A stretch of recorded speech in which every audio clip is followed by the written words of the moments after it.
മനുഷ്യൻ ചില സാഹചര്യങ്ങളിൽ ക്രൂരമായൊരു മൃഗമായി മാറാറുണ്ട്. അവനെ അവന്റെ സാഹചര്യമാണ് അങ്ങനെയാക്കി മാറ്റുന്നത്. അത്തരമൊരു സാഹചര്യത്തിൽ ക്രൂര മൃഗമായി മാറി 3 പേരെ ക്രൂരമായി കൊല ചെയ്ത ആളാണ് കഥാനായകനായ രാഘവൻ. എന്തായിരിക്കാം രാഘവന് സംഭവിച്ചത്?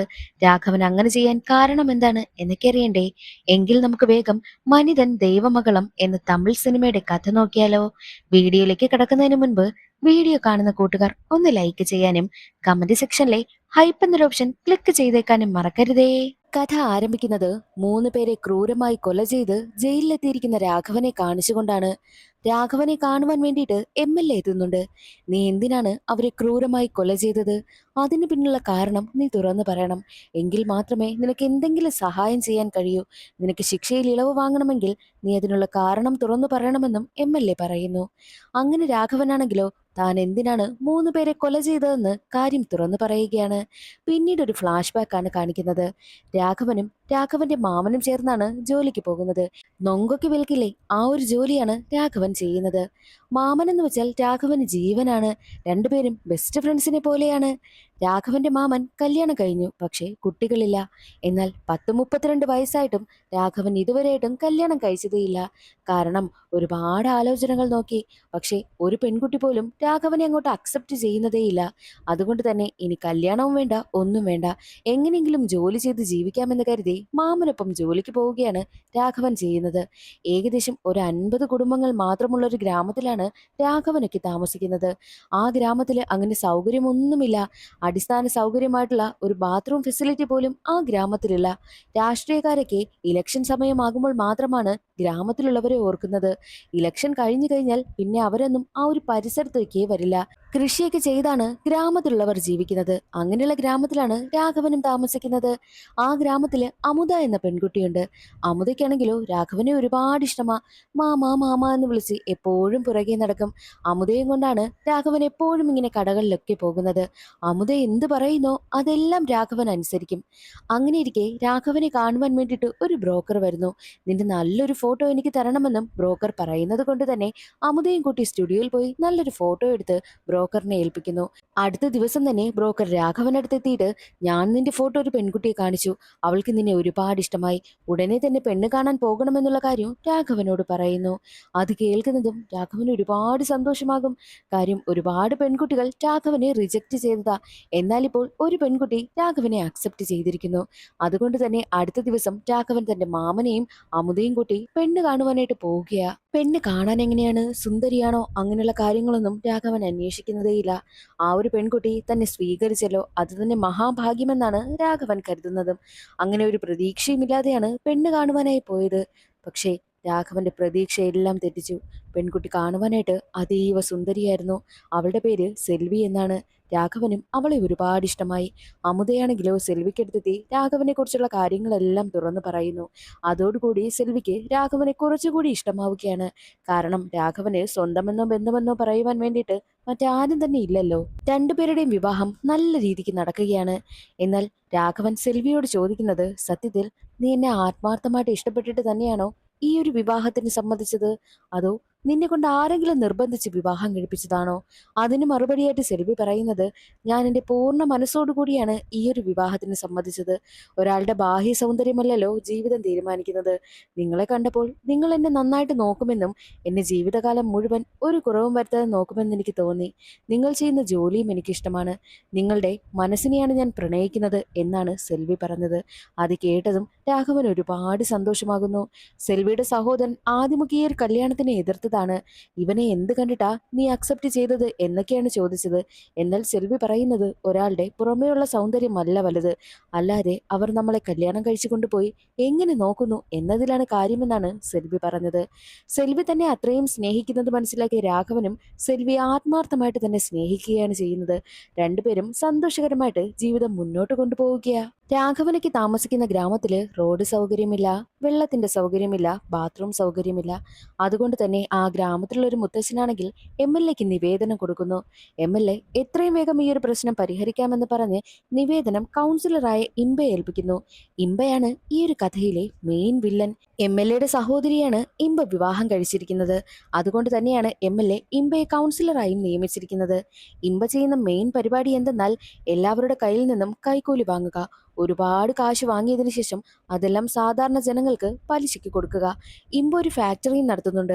ആ ഫാക്ടറിയിലുള്ള സ്ത്രീകൾക്കാണ് കൂടുതലായിട്ടും കാശ് പലിശയ്ക്ക് കൊടുക്കുന്നത്. മാത്രവുമല്ല, പലിശ കാശ് തിരികെ തരാത്തവരെ ഒരുപാട് ദ്രോഹിക്കുകയും ചെയ്യുന്നുണ്ട്. അങ്ങനെ ഒട്ടും മനസാക്ഷിയില്ലാത്ത ഒരാളാണ് ഈ ഇമ്പ. ജനങ്ങൾക്ക് വേണ്ടിയിട്ട് ഒരു നല്ല കാര്യവും കൗൺസിലറായി ഇരുന്നു കൊണ്ട് ഇമ്പ ചെയ്യത്തേയില്ല. എന്നാൽ മറ്റൊരു വശത്ത് സെൽവിയും രാഘവനെയും കാണിക്കുന്നു. സെൽവിയും രാഘവനും സംസാരിച്ചു കൊണ്ടിരിക്കുന്ന സമയം സെൽവി രാഘവനോട് പറയുന്നുണ്ട്, എത്ര നാളാ നമ്മളിങ്ങനെ നൊങ്കൊക്കെ വിറ്റ് നടക്കുന്നത്? നമുക്ക് പുതിയൊരു ബിസിനസ് ആരംഭിച്ചാലോ? എന്റെ ചേട്ടന് ഒരു കട പരിചയമുണ്ട്. കുറേ നാളുകളായിട്ട് ആ കട അടഞ്ഞു കിടക്കുകയാണ്. ആ കടയെടുത്ത് നമുക്ക് എന്തെങ്കിലും ബിസിനസ് ആരംഭിച്ചാലോ എന്ന് സെൽവി ചോദിക്കുന്നു. പക്ഷേ രാഘവൻ അതിനോടൊക്കെ നല്ല പേടിയായിരുന്നു. അതൊക്കെ ഞാനെങ്ങനെ ചെയ്യാനാ? എനിക്ക് ആ ഒരു ബിസിനസ് ഒന്നും ചെയ്യുവാനായിട്ട് അറിയില്ല എന്ന് പറയുമ്പോൾ, ഇങ്ങനെയൊക്കെയല്ലേ നമ്മൾ ഓരോ കാര്യങ്ങൾ പഠിക്കുന്നത് എന്നായിരുന്നു സെൽവിയുടെ മറുപടി. അങ്ങനെ രാഘവനാണെങ്കിലോ തന്റെ മാമനുമായി ആലോചിച്ച് ബിസിനസ് ചെയ്യുവാനായിട്ടും തീരുമാനിച്ചു.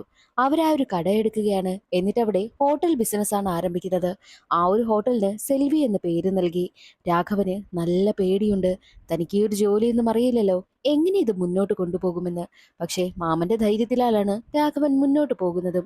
റോഡ് സൈഡിലാണ് കടയെങ്കിലും കട ആരംഭിച്ച് കുറച്ചു ദിവസമായിട്ടും ആരും തന്നെ കടയിലേക്ക് വരുന്നതേയില്ല. എന്നാൽ ഒരു ദിവസം ഒരാളാണെങ്കിൽ കാറിൽ വന്നിറങ്ങുന്നു. അത്യാവശ്യം നല്ല കാശുള്ള ആളാണ്. അയാളെ നല്ല രീതിക്കാണ് കടയിലുള്ളവരൊക്കെ സ്വീകരിച്ചത്. രാഘവനും സെൽവിയും മാമനുമൊക്കെ ചേർന്ന് നന്നായിട്ട് അയാൾക്ക് ഫുഡും കൊടുക്കുന്നു. നല്ല ടേസ്റ്റുള്ള ഫുഡായതുകൊണ്ട് തന്നെ കടയിൽ നിന്ന് പോയ അയാളാണെങ്കിൽ ഒരുപാട് പേരെടുത്ത് രാഘവന്റെ കടയെക്കുറിച്ച് പറയുകയും പിന്നീട് അങ്ങോട്ട് ആളുകളൊക്കെ കടയിലേക്ക് വരുവാനായും തുടങ്ങി. അതോടെ അവരുടെ ജീവിതം കുറച്ച് മെച്ചപ്പെട്ടു എന്ന് തന്നെ പറയാം. രാഘവനും സെൽവിയും മാമനും മാമന്റെ ഭാര്യയുമൊക്കെ ചേർന്ന് അവരുടെ കൈവശമുള്ള കാശും സ്വർണവുമൊക്കെ വെച്ചിട്ടാണ് ഹോട്ടൽ ബിസിനസ് ആരംഭിച്ചത്. മാമന്റെ ഭാര്യ ഇമ്പയുടെ കയ്യിൽ നിന്നും കാശ് പലിശയ്ക്കും വാങ്ങിയിട്ടുണ്ട്. എങ്ങനെയെങ്കിലും ഇതെല്ലാം തിരികെ കൊടുക്കണമെന്നാണ് രാഘവനും മാമനും സെൽവിയും മാമന്റെ ഭാര്യയും ഒക്കെ വിചാരിക്കുന്നത്. പക്ഷേ ഹോട്ടലിൽ നിന്നും അത്രയ്ക്ക് ലാഭമൊന്നും കിട്ടുന്നതേയില്ല. ഇനി എന്ത് ചെയ്തിട്ടായാലും സ്വർണമൊക്കെ തിരിച്ചെടുക്കണം. മാത്രവുമല്ല, പലിശയ്ക്ക് കാശ് വാങ്ങിയതല്ലേ, ആ ഒരു കാശും തിരികെ കൊടുക്കണമെന്നും രാഘവൻ തീരുമാനിക്കുന്നു. ഈ ഇമ്പയാണെങ്കിലോ സ്ത്രീകൾ വന്ന് ചോദിച്ചാൽ എന്തിനാണ് ഏതിനാണ് എന്നൊന്നും തിരക്കാതെ അവർ ചോദിക്കുന്ന കാശെടുത്ത് കൊടുക്കും. അങ്ങനെയുള്ളൊരു സ്വഭാവമാണ് ഈ ഇമ്പയ്ക്കുള്ളത്. അങ്ങനെ അവരുടെ ബിസിനസ്സൊക്കെ നന്നായിട്ട് മുന്നോട്ട് പോവുകയാണ്. ഒരു ദിവസം സ്കൂൾ വിട്ട് അമുത നേരെ വരുന്നത് രാഘവന്റെ കടയിലേക്കാണ്. കൂട്ടുകാരോടൊക്കെ പ്രത്യേകം പറഞ്ഞിട്ടുണ്ട്, ഞാൻ രാഘവ മാമന്റെ കടയിലേക്കാണ് പോകുന്നതെന്ന്. കടയിൽ വന്ന് കുറച്ചു നേരം അവിടെ ഇരിക്കുകയും രാഘവനാണെങ്കിലോ അമുതയ്ക്ക് കഴിക്കുവാനായിട്ടുള്ള ബിരിയാണിയും കൊടുത്താണ് വിടുന്നത്. കടയിൽ നിന്നും അമുത നേരെ വീട്ടിലേക്ക് പോകുന്നു. എന്നാൽ ഒരു 7 മണി 8 മണി ആയ സമയത്തും അമുത ഇതുവരെയായിട്ടും വീട്ടിലേക്ക് എത്തിയതേയില്ല. അമുതയുടെ അമ്മ നേരെ രാഘവനെ വിളിക്കുകയാണ് ചെയ്യുന്നത്. രാഘവന്റെ കടയിലേക്കാണ് പോയതെന്നുള്ള കാര്യം വീട്ടുകാർ അറിഞ്ഞു. അതുകൊണ്ട് തന്നെ അമുത എവിടെയെന്ന് ചോദിക്കുമ്പോൾ അമുത അപ്പോൾ തന്നെ ഇവിടെ നിന്ന് പോയല്ലോ, ഞാനൊരു ബിരിയാണിയും കൊടുത്തു വിട്ടിട്ടുണ്ട് എന്നുള്ള കാര്യമൊക്കെ രാഘവൻ പറയുന്നു. പക്ഷേ അമുത വീട്ടിലേക്ക് എത്തിയില്ല എന്ന് അറിഞ്ഞതോടുകൂടി രാഘവനും ആകെ ടെൻഷനാവുകയാണ്. രാഘവനും മാമനും ചേർന്ന് അമുതയെ അന്വേഷിക്കുന്നു. സെൽവിയാണെങ്കിലോ അമുതയുടെ അമ്മയ്ക്കൊപ്പം പോലീസ് സ്റ്റേഷനിൽ പോയി കംപ്ലൈന്റ് കൊടുക്കും. പോലീസുകാർക്കത് മൈൻഡ് ചെയ്യാതിരിക്കാൻ കഴിഞ്ഞില്ല. കാരണം ചെറിയ കുട്ടിയാണ്. വലിയ കുട്ടികൾ വല്ലതുമായിരുന്നെങ്കിൽ കൂട്ടുകാരുടെ വീട്ടിൽ പോയിരിക്കുകയാണ് എന്നുള്ള കാര്യം പോലീസുകാർക്ക് പറയാം. പക്ഷെ ഇത് അങ്ങനെയല്ലല്ലോ. ചെറിയ കുട്ടി ആയതുകൊണ്ട് തന്നെ കേസ് അന്വേഷിക്കുവാനായിട്ടും പോലീസുകാർ തീരുമാനിക്കുന്നു. അങ്ങനെ ഏത് വഴിയിൽ കൂടി അമുത പോകാൻ സാധ്യതയുണ്ട്, ആ ഒരു വഴിയിലൊക്കെ അന്വേഷിക്കുകയാണ് രാഘവനും മാമനും. ഒരു ഘട്ടത്തിൽ രാഘവൻ കൊടുത്ത ആ ഒരു ബിരിയാണിയുടെ പൊതി വഴിയിൽ കിടക്കുന്നത് കാണുന്നു. ആ ഒരു പരിസരം മുഴുവൻ അമുതയെ അന്വേഷിക്കുകയാണ്. ഒരു ഘട്ടത്തിൽ ഒരു സ്ഥലത്ത് മയങ്ങിക്കിടക്കുന്ന അമുതയെ കാണുന്നു. ഉടനെ തന്നെ ഹോസ്പിറ്റലിലേക്ക് കൊണ്ടുപോവുകയാണ്. പരിശോധിച്ച ഡോക്ടർ പറയുന്നത് കുട്ടിക്ക് പാമ്പ് കടി ഏറ്റിട്ടുണ്ട്. കുട്ടിയെ രക്ഷിക്കാൻ കഴിയുമെന്ന് തോന്നുന്നില്ല എന്നാണ് ഡോക്ടർ പറഞ്ഞത്. ഒരുപാട് പേർ പരിശ്രമിച്ചു, പക്ഷേ അമുതയെ രക്ഷിക്കാൻ കഴിഞ്ഞില്ല. അമുത മരണപ്പെട്ടു പോയി. അതോടുകൂടി രാഘവൻ ആകെ തകർന്നു പോവുകയാണ്. അമുത മരണപ്പെട്ടതോർത്ത് താങ്ങാനാകാതെ രാഘവൻ മദ്യപിക്കുവാനായി ആരംഭിച്ചു. ആദ്യമായിട്ടാണ് രാഘവൻ മദ്യപിക്കുന്നതും. രാഘവന്റെ ജീവിതത്തിൽ ആരും അവനെ ഒരുപാട് അപ്രിഷ്യേറ്റ് ചെയ്യുകയോ അങ്ങനെയൊന്നും ചെയ്തിട്ടില്ല. പക്ഷേ അമുതയാണ് അവൻ എല്ലാ കാര്യത്തിനും സപ്പോർട്ട് നിന്നതും അവനെ എന്ത് കാര്യം ചെയ്താലും അപ്രിഷ്യേറ്റ് ചെയ്യുന്നതും ഈ അമുതയായിരുന്നു. അമുതയുടെ മരണം രാഘവനിൽ വല്ലാതെ ആഘാതമുണ്ടാക്കുകയാണ് ചെയ്തത്. അതോടെ രാഘവൻ ഒരു കാര്യം ചിന്തിക്കുന്നു. ഈ ഒരു ഗ്രാമത്തില് റോഡില്ലാത്തത് കൊണ്ടല്ലേ അമുത അങ്ങനെ കാട്ടുവഴിയിലൂടെ നടന്നു പോകേണ്ടി വന്നത്. അതുകൊണ്ടല്ലേ അവൾക്ക് പാമ്പ് കടിയേറ്റത്. അതുകൊണ്ട് തന്നെ ഗ്രാമത്തിൽ ഒരു റോഡ് വരണം. ആ ഒരു മുത്തശ്ശനൊപ്പം താനും MLA കാണാൻ പോകണമെന്നും രാഘവൻ തീരുമാനിക്കുന്നു. അടുത്ത ദിവസം മുത്തശ്ശനൊപ്പം നേരെ MLA കാണുവാനായി പോവുകയാണ് രാഘവൻ. MLAയോട് അമുതയുടെ കാര്യമൊക്കെ പറയുന്നു. ആ ഒരു ഗ്രാമത്തിൽ റോഡുണ്ടായിരുന്നെങ്കിൽ ഇങ്ങനൊരു കാര്യം അമുതയ്ക്ക് സംഭവിക്കില്ലായിരുന്നു. ആ ഒരു കുട്ടി മരണപ്പെട്ടു പോകുവാനായിട്ട് കാരണം റോഡില്ലാത്തതാണ്. കാട്ടുവഴിയിലൂടെയാണ് അവൾ സഞ്ചരിച്ചത്. ദയവ് ചെയ്ത് ഗ്രാമത്തിലേക്ക് റോഡ് സൗകര്യം ഉണ്ടാക്കണമെന്നും MLAയോട് രാഘവൻ പറയുന്നു. രാഘവൻ പറയുന്നത് കേട്ട് MLA ഷോക്കായി പോവുകയാണ്. കാരണം ആ ഒരു ഗ്രാമത്തിലേക്കുള്ള റോഡ് പണിയുടെ കാര്യങ്ങളെല്ലാം ഇമ്പയെ ഏൽപ്പിച്ചതാണ്. എന്നാൽ ഇമ്പ ഒന്നും ചെയ്തിട്ടില്ല എന്നറിഞ്ഞതോടുകൂടി MLAക്ക് വല്ലാതെ ദേഷ്യം വരുന്നു. എല്ലാവരുടെയും മുന്നിൽ വെച്ച് ഇമ്പയെ വിളിച്ചു വരുത്തിയിട്ട് ഇമ്പയോട് ഈ ഒരു വിവരം ചോദിക്കുന്നു. എന്നാൽ അതിന് മറുപടിയായിട്ട് ഇമ്പ പറയുന്നത് ആകെ ആ ഒരു ഗ്രാമത്തിൽ നിന്ന് 40 വോട്ടാണ് കിട്ടുന്നത്. അങ്ങനെയുള്ള ഗ്രാമത്തിലേക്ക് എന്തിനാ ഇങ്ങനെയുള്ള അടിസ്ഥാന വികസനമൊക്കെ ചെയ്യുന്നത് എന്നതായിരുന്നു ഇമ്പയുടെ മറുപടി. അത് കേട്ടതും MLAക്ക് വല്ലാതെ ദേഷ്യം വരികയും MLA എല്ലാവരുടെയും മുന്നിൽ വെച്ച് ഇമ്പയെ തല്ലുകയും ചെയ്തു. അതോടെ ഇമ്പയ്ക്ക് വല്ലാതെ ദേഷ്യമായി. രാഘവൻ കാരണമാണല്ലോ താൻ എല്ലാവരുടെ മുന്നിൽ നാണം കെട്ടത് എന്നൊരു ചിന്ത ഇമ്പയ്ക്കുണ്ടാകുന്നു.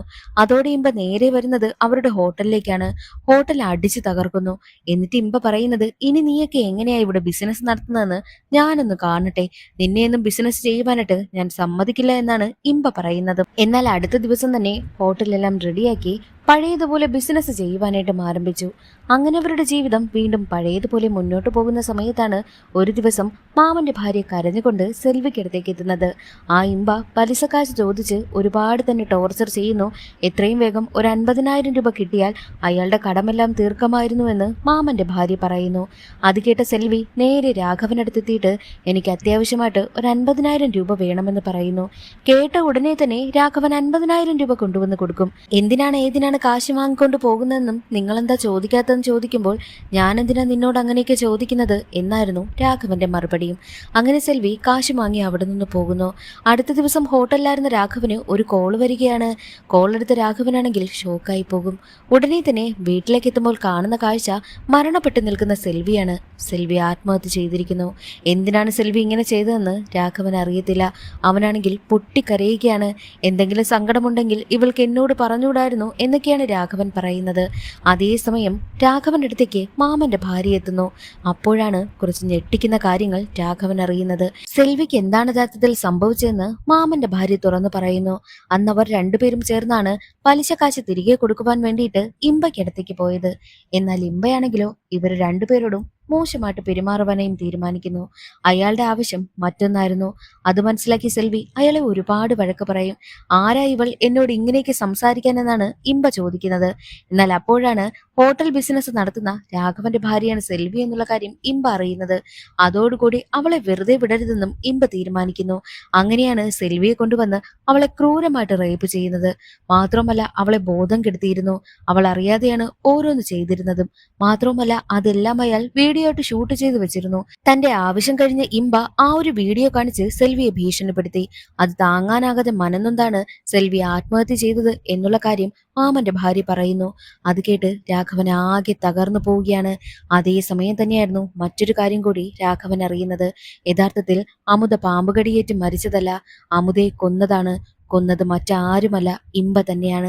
ഇമ്പയാണ് അമുതയെ റേപ്പ് ചെയ്തിട്ട് പാമ്പ് കടിയേറ്റതാണെന്ന് തെറ്റിദ്ധരിപ്പിക്കാൻ വേണ്ടിയിട്ട് വഴിയിൽ ഉപേക്ഷിച്ചതും. ഇമ്പയ്ക്ക് വേണ്ടിയിട്ട് സപ്പോർട്ട് നിന്നത് ആ ഒരു ഹോസ്പിറ്റലിലെ ഡോക്ടറും. എല്ലാ സത്യങ്ങളും മനസ്സിലാക്കിയ രാഘവൻ ഉടനെ തന്നെ അരിവാളുമായിട്ട് ഇമ്പയ്ക്കടുത്തേക്ക് പോകുന്നു. എന്നിട്ട് ഇമ്പയെ ക്രൂരമായിട്ട് വെട്ടിക്കൊലപ്പെടുത്തുകയാണ്. ഇമ്പയെ കൂടാതെ അവിടെ ഒരു പോലീസ് ഉദ്യോഗസ്ഥനും ഡോക്ടറും ഉണ്ടായിരുന്നു. ഈ ഡോക്ടറാണ് അമുത പാമ്പ് കടിയേറ്റ് മരിച്ചതാണെന്ന് കള്ളം പറഞ്ഞതും ഇമ്പയ്ക്ക് വേണ്ടിയിട്ട് എല്ലാ സഹായങ്ങളും ചെയ്തതും. മാത്രമല്ല ഇമ്പ ചെയ്തിട്ടുള്ള ക്രൂരകൃത്യങ്ങളൊന്നും പുറത്തു കൊണ്ടുവരാതെ എല്ലാത്തിനും കൂട്ടുനിന്നത് പോലീസ് ഉദ്യോഗസ്ഥനാണ്. അതുകൊണ്ട് തന്നെ ആ ഒരു ഡോക്ടറിനെയും പോലീസ് ഉദ്യോഗസ്ഥനെയും ക്രൂരമായിട്ട് വെട്ടിക്കൊലപ്പെടുത്തുന്നു. അങ്ങനെ 3 പേരെയാണ് രാഘവൻ കൊലപ്പെടുത്തിയത്. അതുകൊണ്ടാണ് രാഘവൻ ഇപ്പോൾ ജയിലിലായിരിക്കുന്നത്. ഇമ്പയുടെ മരണശേഷം ഗ്രാമത്തിലുള്ളവരെല്ലാവരും ഇപ്പോൾ സമാധാനം അനുഭവിക്കുകയാണ്. അവർ എന്തൊക്കെ ആഗ്രഹിച്ചോ അതെല്ലാം ആ ഗ്രാമത്തിൽ നിലവിൽ വന്നു. അവർ സന്തോഷമായിട്ട് ജീവിക്കാൻ കാരണം തന്നെ ഇപ്പോൾ രാഘവനാണ്. രാഘവന് ജയിലിൽ വന്ന് കണ്ട MLA പറയുന്നുണ്ട്, നീ ചെയ്തത് വളരെ നല്ല കാര്യമാണ്. നീ അത് ചെയ്തില്ലായിരുന്നെങ്കിൽ ഉറപ്പായിട്ടും ഞാനത് ചെയ്തേനെ. നീ ചെയ്ത ഈ ഒരു നല്ല പ്രവൃത്തി കാരണം സന്തോഷവും സമാധാനവും അനുഭവിക്കുന്നത് ഗ്രാമവാസികളാണ്. ഗ്രാമത്തിലിപ്പോൾ അവരാഗ്രഹിക്കുന്ന വികസനമെല്ലാം നിലവിൽ വന്നിട്ടുണ്ട്. പക്ഷേ നിനക്ക് കോടതി വിധിച്ചിരിക്കുന്നത് ജീവപര്യന്തം ശിക്ഷയാണ്. അതിലൊന്നും ചെയ്യാൻ എനിക്ക് കഴിയത്തില്ല.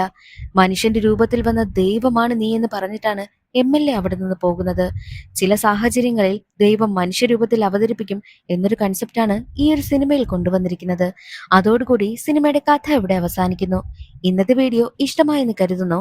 അടുത്തൊരു വീഡിയോയിൽ കാണാം. അതുവരെ എല്ലാവർക്കും ബൈ.